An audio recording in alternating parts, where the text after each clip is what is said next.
Gulf Coast weather, certified most accurate. I'm fine with it. That's fine with me. This Earth is still just fine for me. Our part of Earth, though, could really use some rain. And as you know, we are starting the month of August tomorrow. And did you know that August is traditionally the rainiest month of the year in the city of Fort Myers?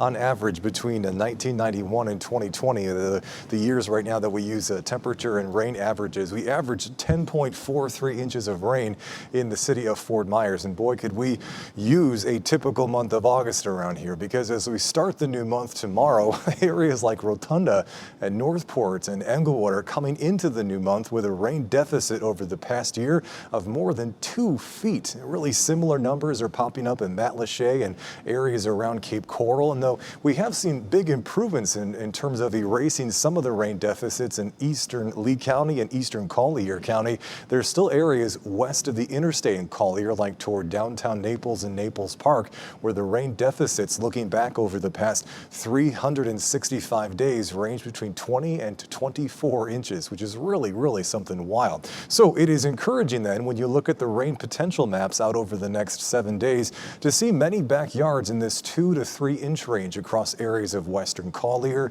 areas of central and eastern Lee County, and similar numbers then popping up through areas of Charlotte and DeSoto County. But it's important to stress that this is stretched out over the course of the next 7 days. In a typical summer, that's not exactly a big deal. But in a summer like this one, where we are in such big need in some neighborhoods of some decent rain, that's a pretty promising outlook over the course of the next week. But again, it's not coming tonight. That's stretched out over the course of the next few days. And as I mentioned at the very top of the newscast, with those isolated showers that are hanging out just offshore right now, we'll have to be on guard early tomorrow for some areas of isolated rain to move in and mostly impact areas of western Charlotte and western Lee and western Collier. And then throughout the day tomorrow, though the chance of a downpour or thunderstorm will be there, the best coverage of showers and storms tomorrow, once again, just like today, is focused to be around Lake Okeechobee and toward the other side of the South Florida, leaving areas like Fort Myers and Cape Coral relatively dry, all things considered, and especially considering this time of the year. However, when you look at the forecast over the next 7 days in your certified most accurate outlook here, starting on Sunday and then continuing through Monday and Tuesday of next week, look at that, a little more promising rain and storm chances here on the horizon. The reason this is the case is actually because of a front, a cold front way up there in the southern tier of the United States. Now, this time of the year, cold fronts just don't make it as far south as where we live in. Even the ones that attempt to surely don't bring us any kind of significant drop in temperature or humidity.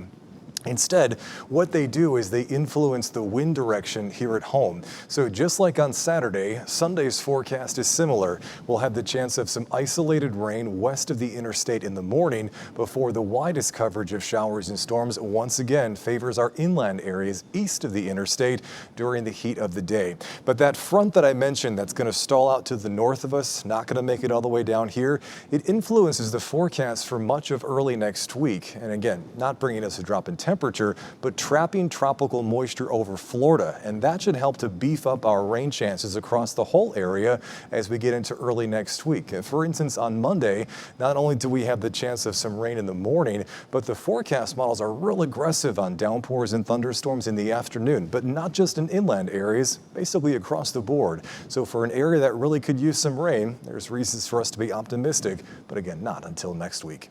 That's your certified most accurate forecast from our team at Gulf Coast News.